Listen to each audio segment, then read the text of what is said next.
हरे कृष्ण कृष्ण कृष्ण हरे हरे हरे राम राम राम हरे हरे। जय साधुगुरु वैष्णवेर जय, जय गुरुदेवेर जय, जय गुरुदेवेर जय, जय गुरुदेवेर जय, जय राधा कृष्णेर जय, जय पंचतत्वेर जय, जय गौर निताई सीतानाथेर जय। हरे कृष्ण। आज आमी जे आलोचना निये आसछि आत्मा सम्बन्धे, आत्माके देखा शोना जाना जाए ना, एर कारण कि? आमरा आत्मा बोली जे सबार भितरे आत्मा आछे सर्वजीवेर, किन्तु ताके देखतेও पाওয়া যায় না, आबार आत्मार कोनो किछु शब्द शोना যায় না, आबार एर साथे जानाও दुस्साध्य হয়ে যায়। एर कारणটা কি? एर कारण हইল এই আত্মাকে কেহ আচার্য ভাবে দেখে, আবার কেহ আচার্যবৎ বলে, আবার অন্য কেহ আচার্যবৎ শোনে, আরও কেহ শুনিয়াও আত্মাকে জানতে পারে না। এই আত্মা এমনই এক বস্তু, একে দেখা শোনা জানা এই আমাদের এই বহিরঙ্গ দিয়া আমরা কিছুই বুঝতে পারি না, জানতেও পারি না এবং শুনতেও পারা যায় না। আত্মা সম্বন্ধে কিছুই বুঝি না। আসলে আত্মাকে আচার্য মনে করে দেখে, কিন্তু সরাসরি এই আমাদের এই চর্মচক্ষু, এই চক্ষু দ্বারা দেখা যায় না। কারণ চক্ষুর আড়ালে বা অগোচরে, এই চক্ষুর সে আড়ালে থাকে বা এই চক্ষু থেকে অনেক দূরে, অগোচরে মানে কি লুকোচুরিভাবে থাকে। তা দেখতে হলে আমাদের কিসের প্রয়োজন? জ্ঞান চক্ষু দ্বারা দেখার বিষয়।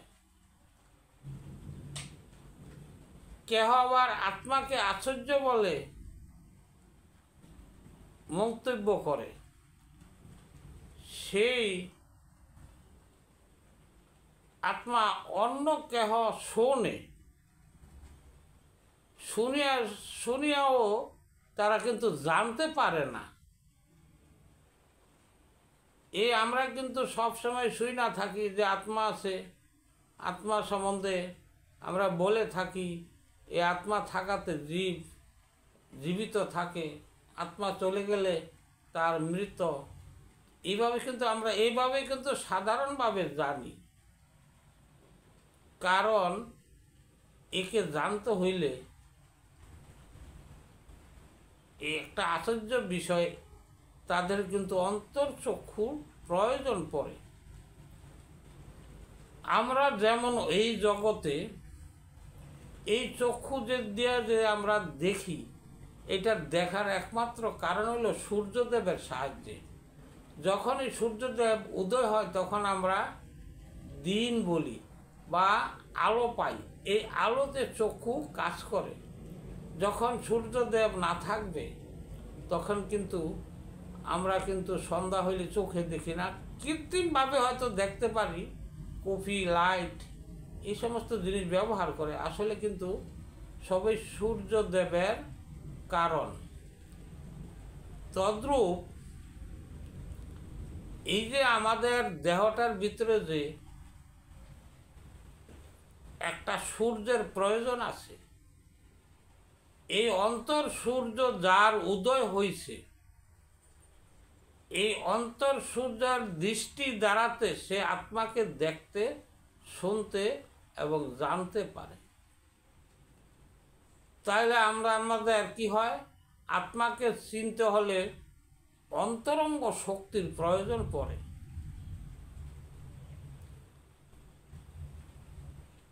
প্রত্যক্ষভাবে নিজে দর্শন না করে আত্মার নাম শোনাও জানা যায় না।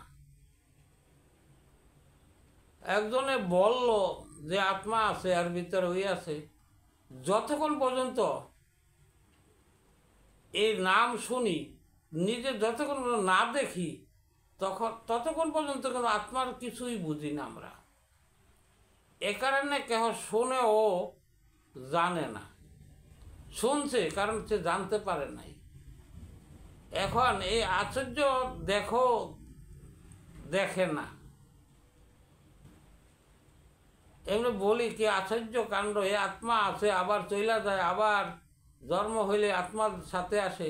কিন্তু আশ্চর্য, মানুষ যেমন জীবিত থাকাটা একটা আশ্চর্য জিনিস।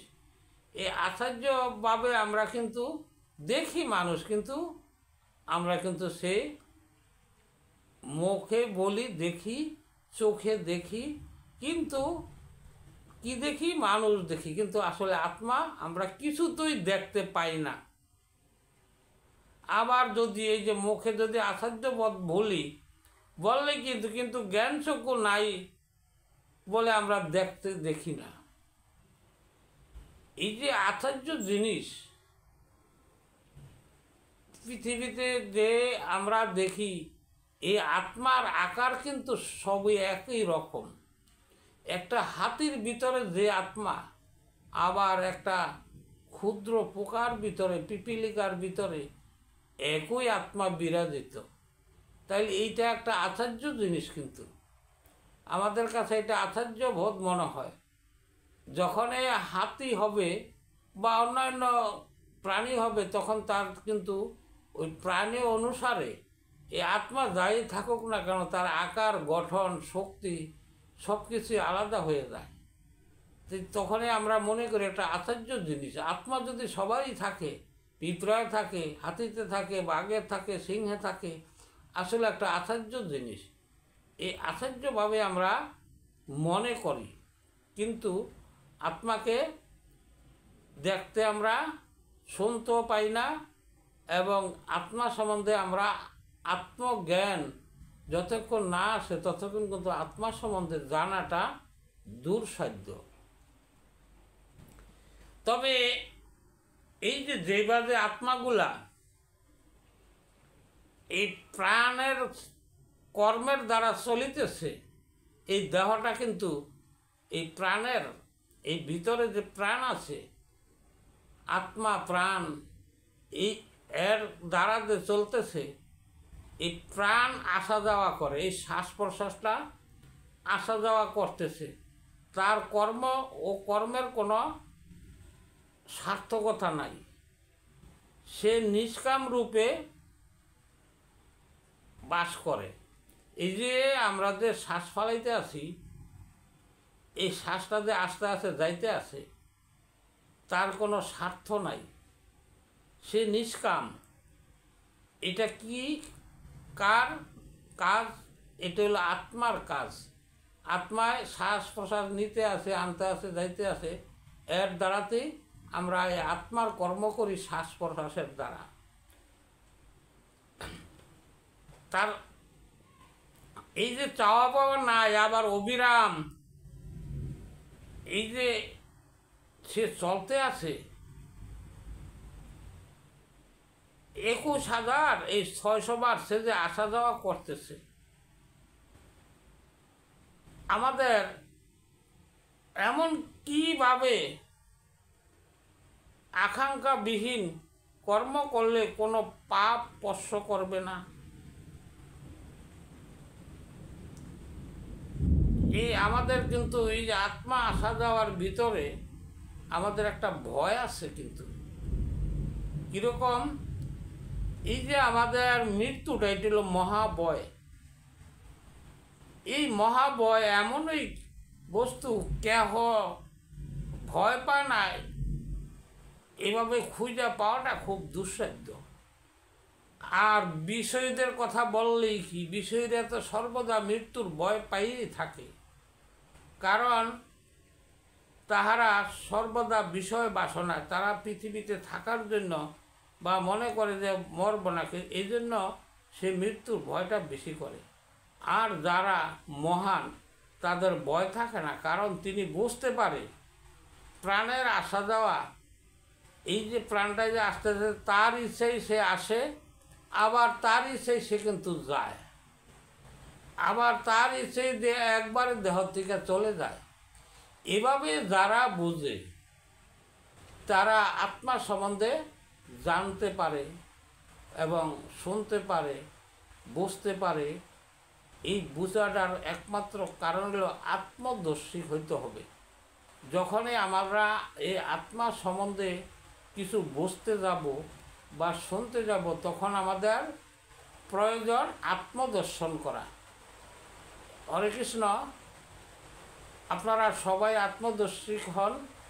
আমার এইখানেই আমি বিশ্রাম রাখলাম।